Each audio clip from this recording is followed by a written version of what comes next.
Hi friends, this is Marlene from TheDorkyFrench. So today I wanted to have you with me to make some butternut squash soup with cabbage. So you will need a butternut squash, of course. You will need some cabbage. The cabbage is optional. If you don't want to use the cabbage, you can make the pumpkin soup. I like to use some onion, some garlic, some ginger and a few spices.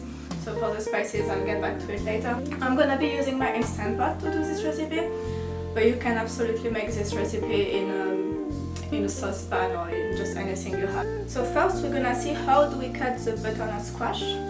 I'm gonna show you how I do it. Maybe there is a more effective way to do it, but I just cut it in half.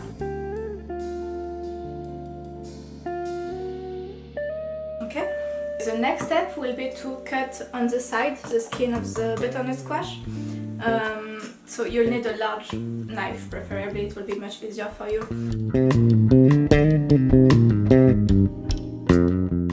You could be using a pumpkin like this. You don't have to use a butternut squash. I find it easier to peel, which is why I wanted to do this video with the butternut squash, but the taste is not very different.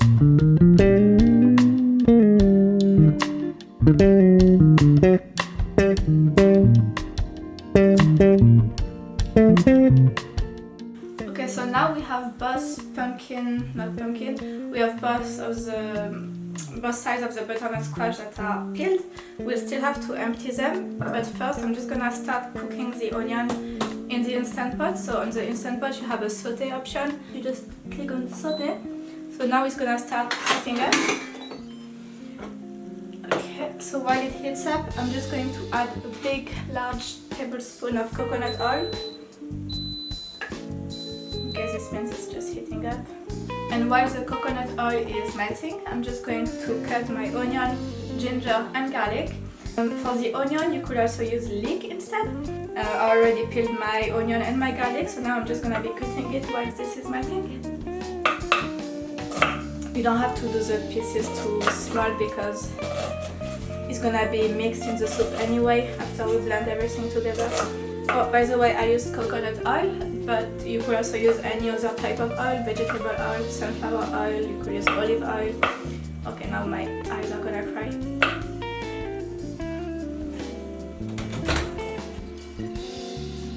Okay, so as I was saying, I'm using coconut oil. You could use any other oil, or if you want to make the recipe oil-free, just put a splash of oil and you can cook the onion, ginger and garlic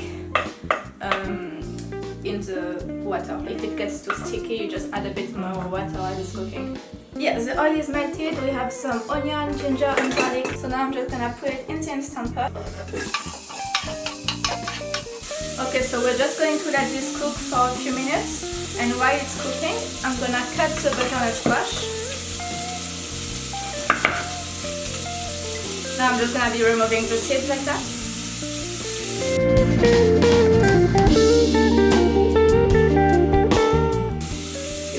Use your butternut squash or pumpkin seeds to make another recipe, like some roasted seeds. I'm sure you can find some nice recipes on Pinterest or Instagram. And it's okay if there is just a few left, you know, it's not gonna do anything to your soup to have a few seeds left. Don't forget to occasionally stir your onions. So when you cut your butternut squash, you don't have to make the pieces too small, but don't make them too big either because you want them to cook fast.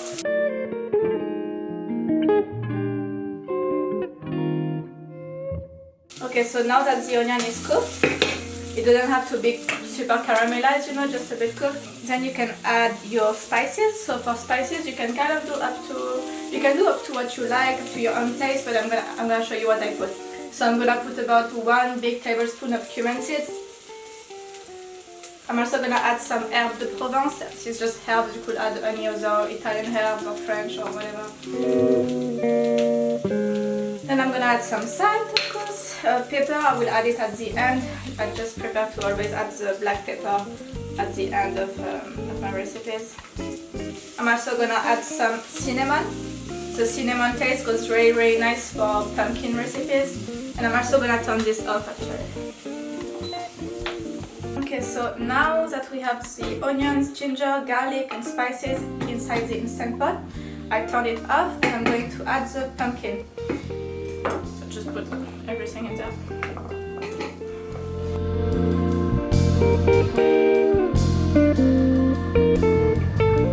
So I'm also gonna be adding in the soup some leftover stuff I had in the fridge. So I had a bit of leftover carrots and some sweet potato.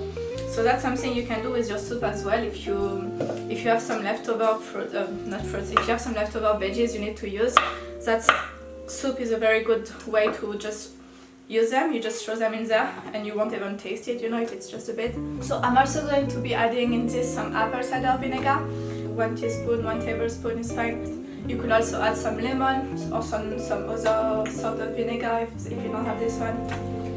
Okay, so now I'm gonna add some water. For the water, don't worry about it at first, because you could also, after you blend your soup, you can just adjust the texture to your own taste. I like to have it creamy, but not too creamy, just a bit liquid as well. So now I'm going to close the instant pot. Okay, and once it's closed, I'm just gonna set it first on pressure. You can do venting or sealing. So for the soup, because I want it to cook fast, I'm gonna pressure cook it, so on sealing. And I'm gonna put it on soup here. And because it's gonna be pressure cooked, 6 minutes should be more than enough to cook this on pressure cooker. But if you are cooking your soup in a saucepan, you will need to cook it a bit longer probably. Okay, now while the soup is cooking, I'm gonna be cutting the cabbage. So the cabbage, you want to cut it very thin. I'm gonna be using about half of this because I don't want too much. I still want my soup to be mostly a butternut squash soup and not a cabbage soup. So the cabbage will be added after blending the soup. Okay, see, that should be enough. If you're not really into cabbage, you could use less or you could use no cabbage at all. It will be fine too. Okay, so now the soup is cooked. Now, because it was on sealing, I'm gonna put it on venting just to let the pressure go. So for this step, you might want to step back a bit. Okay, so now that all the vapor is evaporated, you can open your instant pot. So to make the soup, you're gonna do this. I don't know how it's called. If you know, you can maybe tell me in comments, because I don't know what it's called in English, like a dive-in blender.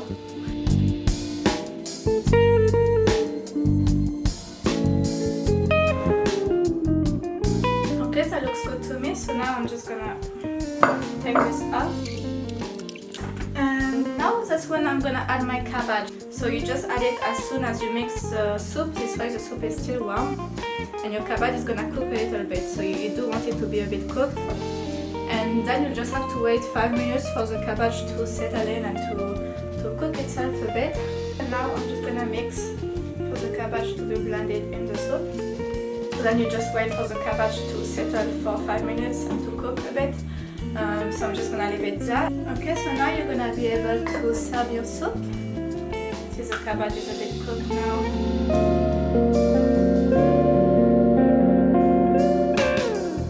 Cashew cream, I'm just going to pour a little bit over this to decorate. It's not, you don't have to add cashew cream.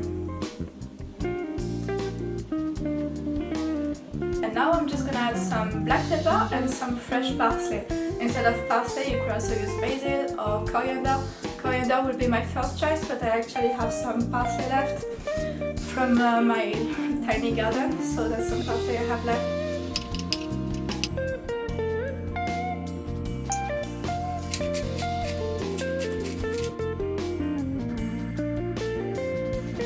Okay, so this is the end of my little soup video. I really hope you enjoyed it, and if it's been helpful to you, it will be very helpful to me if you could share it, or just tag a friend who might benefit from this recipe as well.